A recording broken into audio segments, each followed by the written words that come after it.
पहली सुर्खी संसद से है। लोकसभा के 4 सांसदों के बाद राज्यसभा के विपक्षी 19 सांसदों को आज सस्पेंड कर दिया गया। तृणमूल कांग्रेस सांसद सुष्मिता देव, डॉक्टर शांतनु सेन, डोला सेन समेत 19 सांसदों को इस हफ्ते के लिए निलंबित कर दिया गया।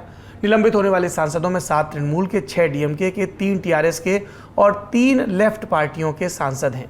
ये सांसद वेल में जाकर महंगाई और जीएसटी के मुद्दे पर विरोध प्रदर्शन और नारेबाजी कर रहे थे। मांग थी महंगाई पर चर्चा की। सांसदों के निलंबन पर प्रतिक्रिया देते हुए तृणमूल कांग्रेस की ओर से कहा गया कि आप हमें सस्पेंड कर सकते हैं लेकिन चुप नहीं करा सकते। जवाब बीजेपी की तरफ से भी आया। केंद्रीय मंत्री और राज्यसभा में बीजेपी के नेता पीयूष गोयल ने कहा, सांसदों को निलंबित करने का फैसला भारी मन से लिया गया। वे लगातार चेयरमैन की अपील की अनदेखी कर रहे थे। वित्त मंत्री निर्मला सीतारामन के कोविड संक्रमण से उभरने और संसद में लौटने के बाद सरकार महंगाई के मुद्दे पर बहस के लिए तैयार है, ऐसा पीयूष गोयल ने सूचित किया।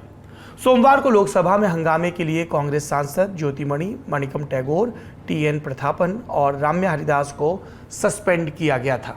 दिलचस्प यह है कि आज कांग्रेस का कोई सांसद सस्पेंड नहीं हुआ। वो बच गए क्योंकि ऐन वक्त पर वो राहुल गांधी के साथ प्रदर्शन करने विजय चौक पहुंच गए थे, ऐसा कई लोगों ने कहा। अगली सुर्खी गुजरात से है। पूर्णतः शराबबंदी वाले राज्य गुजरात में नकली शराब पीने से अब तक 29 लोगों की मौत की खबर है। घटना गुजरात के बड़े शहर अहमदाबाद से करीब 150 किलोमीटर दूर बोटाद जिले की है। सोमवार को इस मामले में 10 लोगों की मौत हुई थी। 19 लोगों की आज इलाज के दौरान मौत हो गई। इस केस में मुख्य आरोपी समेत 14 लोगों को गिरफ्तार कर लिया गया है। मामले की जांच एसआईटी ने शुरू कर दी है। गुजरात के स्वास्थ्य मंत्री ऋषिकेश पटेल के मुताबिक अस्पताल में 78 लोग और भर्ती हैं। सभी के इलाज और डायलिसिस की प्रक्रिया जारी है। अब भी 12 मरीज ऐसे हैं जो क्रिटिकल हैं। शुरुआती जांच में पता चला है कि सोमवार को बरवाला के रोजित गांव में एक शराब भट्टी पर 8 गांव के लोग शराब पीने आए थे। शराब की जगह वहां लोगों को मेथनॉल केमिकल दिया गया था। ये मेथनॉल अहमदाबाद से लाया गया था। अहमदाबाद में भी जहरीली शराब मिलने की खबर है। बोटाद जिले के प्रभारी मंत्री वीनू मरोदिया ने कहा कि यह घटना दुखद और शर्मनाक है। हम जांच करेंगे कि शराबबंदी के बावजूद राज्य में शराब कैसे और कौन बेच रहा है। दोषी पुलिस अधिकारियों पर भी कार्रवाई की जाएगी। घटना के बाद विपक्ष हमलावर है। कांग्रेस नेता शक्ति सिंह गोहिल ने भाजपा सरकार पर सवाल उठाते हुए पूछा कि शराबबंदी वाले गुजरात में जहरीली शराब कैसे मिली। कहा कि सरकार ने डीएसपी को जांच की जिम्मेदारी दी लेकिन पुलिस की भूमिका खुद संदिग्ध है। ऐसे में सही जांच कैसे हो पाएगी। आम आदमी पार्टी की तरफ से भी प्रेस कॉन्फ्रेंस कर सूबे के मुख्यमंत्री भूपेंद्र पटेल का इस्तीफा मांगा गया। सुनिए। गुजरात के मुख्यमंत्री को तत्काल इस्तीफा देना चाहिए अपने पद से। उनको 1 मिनट भी सत्ता में रहने का अधिकार नहीं है। 28 जिंदगियां चली गई और ऐसी स्थिति में मैं एक पत्र दिखाऊंगा जो कि आप देखेंगे तो हैरान हो जाएंगे। ये जहां पे घटना हुई है उसकी बाकायदा लिखित में सूचना दी गई थी।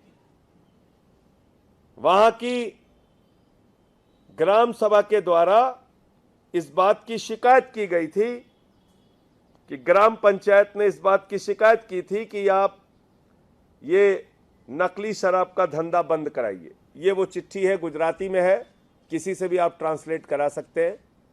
बावजूद इसके ये नकली शराब बिक रही थी उस राज्य में जहां पर घोषित तौर पे शराबबंदी है।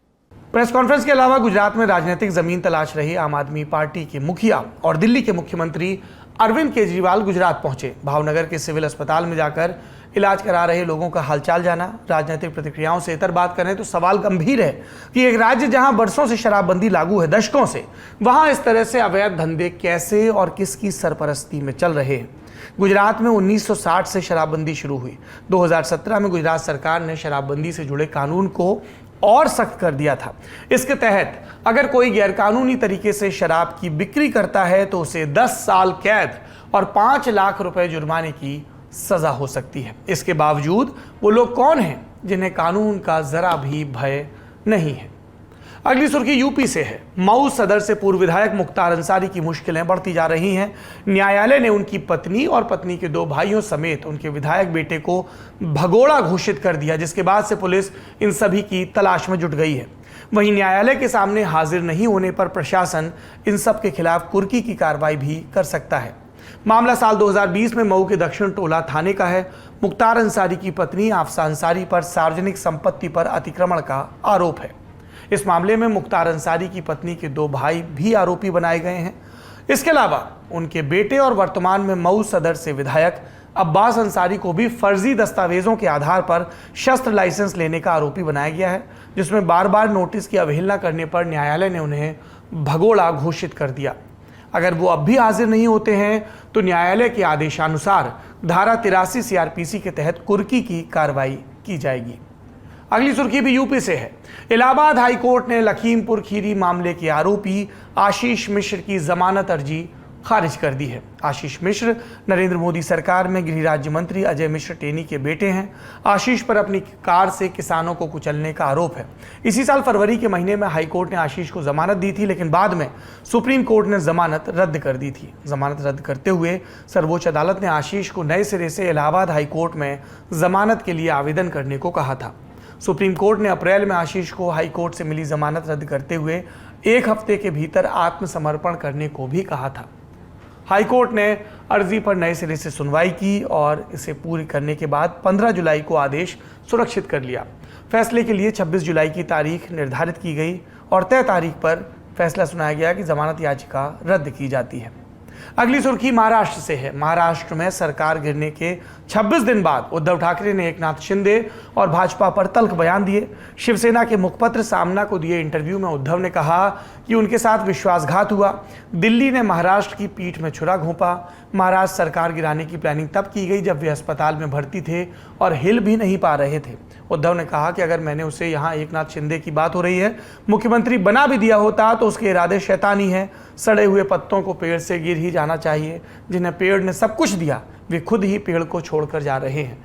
जिन्हें सबसे ज़्यादा फायदा मिला वही पार्टी छोड़कर गए। ये वो लोग थे जो अपनी ही माँ को निगल जाना चाहते थे, लेकिन माँ तो आखिर माँ होती है। हम साधारण लोगों में से असाधारण लीडर्स बनाएंगे।